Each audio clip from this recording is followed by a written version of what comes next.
got so much motherfucking design on right now. Bring it down, bring it down, bring it down. I got 3 old guys on the block with it.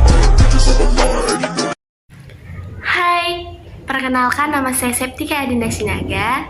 Saya kelas 11 AKL 3. Nah, di video saya kali ini saya akan menjelaskan sedikit banyaknya materi tentang pajak penghasilan pasal 24. Nah, yang pertama yang akan saya bahas yaitu apa sih pengertian PPh pasal 24? PPh pasal 24 yaitu mengatur tentang perhitungan besarnya pajak atas penghasilan yang dibayar atau terutang di luar negeri yang dapat dikreditkan terhadap penghasilan yang terutang atas seluruh penghasilan wajib pajak dalam negeri. Jadi misalnya nih ada wajib pajak Indonesia, kemudian dia memperoleh penghasilan dari luar dan dalam negeri. Nah, kan otomatis penghasilan dari luar negeri itu pasti dikenakan pajak oleh negara asal. Maka di sini PPh pasal 24 mengatur tentang berapa jumlah pajak yang sudah dibayarkan di luar negeri yang boleh dikreditkan, atau juga dapat mengurangi jumlah pajak yang terutang. Jadi pengkreditan pajak luar negeri itu dilakukan dalam tahun digabungkannya penghasilan dari luar negeri dengan penghasilan di Indonesia. Nah, PPh yang dibayar atau terutang di luar negeri atas penghasilan yang diterima atau yang diperoleh dari luar negeri oleh wajib pajak Indonesia, maka itu boleh dikreditkan dengan PPh terutang dalam tahun pajak yang sama. Nah, materi selanjutnya yaitu kemudian apa aja sih yang boleh dikreditkan?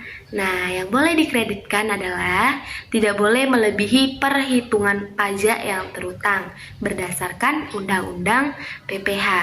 Kemudian, apabila dari luar negeri yang telah dikreditkan ternyata dikurangkan atau dikembalikan, maka PPh yang terutang dalam PPh harus ditambah dengan jumlah tersebut pada tahun pengurangan dan pelaksanaan pengkreditan pajak atas penghasilan dari luar negeri yang diatur dengan KMK 640 KMK 04 tahun 94.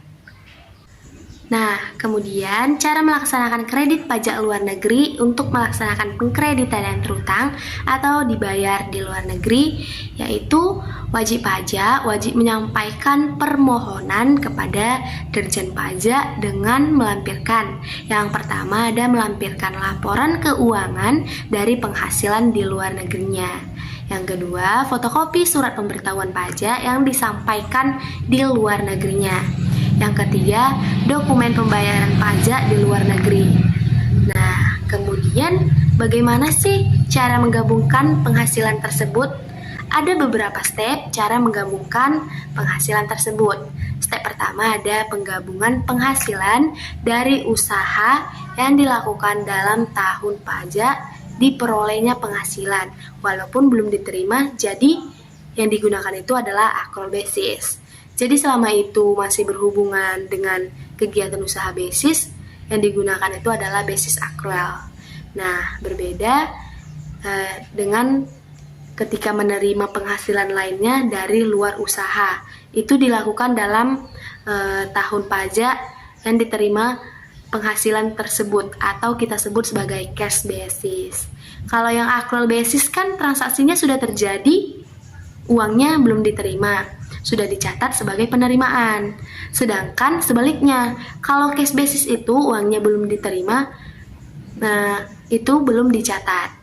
Nah, yang terakhir itu ada step yaitu penggabungan penghasilan berupa dividen yang dilakukan dalam tahun pajak pada saat perolehan dividen tersebut yang ditetapkan sesuai dengan keputusan Menteri Keuangan. Nah, perlakuan rugi usaha di luar negeri yaitu ketika ada kerugian usaha di dalam negeri itu boleh dikompensasi selama 5 tahun. Nah, berbeda dengan rugi usaha di luar negeri dalam menghitung penghasilan kena pajak, kerugian itu di luar negeri tidak boleh dikompensasikan dengan penghasilan yang diterima di dalam negeri. Nah, baik, selanjutnya itu kemudian ada perhitungan batas PPh yang boleh dikreditkan, yaitu ada dari saham dan sekuritas lainnya. Kemudian ada juga bunga, royalti, dan sewa sehubungan penggunaan harta bergerak. Kemudian ada juga sewa harta tak bergerak. Kemudian ada imbalan sehubungan dengan jasa pekerjaan dan kegiatan. Kemudian selanjutnya ada batas maksimum kredit pajak untuk setiap negara adalah apabila penghasilan luar negeri berasal dari beberapa negara atau lebih dari satu, maka perhitungan batas maksimum kredit pajak dilakukan untuk masing-masing negara. Nah, selanjutnya cara menghitungnya yaitu batas maksimum kredit pajak diambil yang terendah dari 3 unsur. Yang pertama, ada jumlah pajak yang terutang atau dibayarkan di luar negeri. Atau yang kedua, penghasilan luar negeri dibagi seluruh penghasilan kena pajak dan dikali PPh atas seluruh yang dikenakan tarif PPh pasal 17. Atau yang ketiga, jumlah pajak yang terutang untuk seluruh penghasilan kena pajak dalam hal penghasilan kena pajak adalah lebih kecil daripada penghasilan luar negeri. Agar lebih memahami, saya akan memberikan satu contoh kasus. Nah, PT Amindo yang berkedudukan di Jakarta menerima dan memperoleh penghasilan neto dalam tahun pajak 2019 dari sumber luar negeri sebagai berikut. Yang pertama, penghasilan dari hasil usaha di Singapura sebesar 1 miliar dengan tarif pajak 20%. Yang kedua, penghasilan dari dalam negeri sebesar 1 miliar.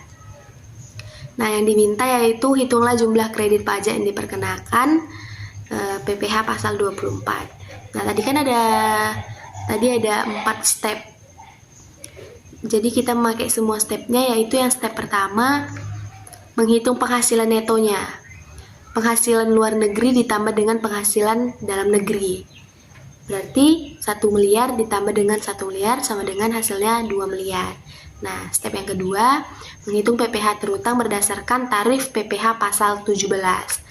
Sama dengan 25% dikali dengan step yang pertama tadi. Nah, step yang pertama tadi kan 2 miliar hasilnya. Berarti 25% dikalikan dengan 2 miliar, hasilnya sama dengan 500 juta. Nah, yang step yang ketiga, menghitung batas maksimum kredit pajak luar negeri. Nah, di sini penghasilan luar negeri dibagi dengan total neto dikali dengan step 2. Penghasilan luar negerinya kan 1 miliar. Total netonya 2 miliar. Nah, 1 miliar banding 2 miliar kan 0,5 dikalikan dengan step 2. Step 2-nya itu tadi totalnya 500 juta. Berarti 0,5 dikali 500 juta hasilnya 250 juta. Nah, step yang keempat itu menghitung pajak yang dibayar di luar negeri.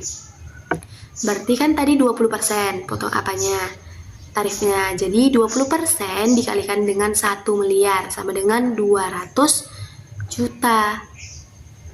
Nah, karena batas maksimum kredit pajak luar negeri itu step 3 lebih besar dari jumlah pajak yang dibayar di luar negeri, maka jumlah kredit pajak luar negeri PPh pasal 24 yang diperkenankan yaitu 200 juta. Karena kan dia harus dibandingkan dengan step 3 dengan step 4. Step 3-nya itu ada 250 juta, sedangkan step 4 200 juta. Kita mengambil yang lebih kecil, berarti 200 juta. Sekian penjelasan materi tentang PPh pasal 24 dari saya. Terima kasih dan mohon maaf jika masih banyak kesalahan tentang penjelasan yang saya berikan. Terima kasih.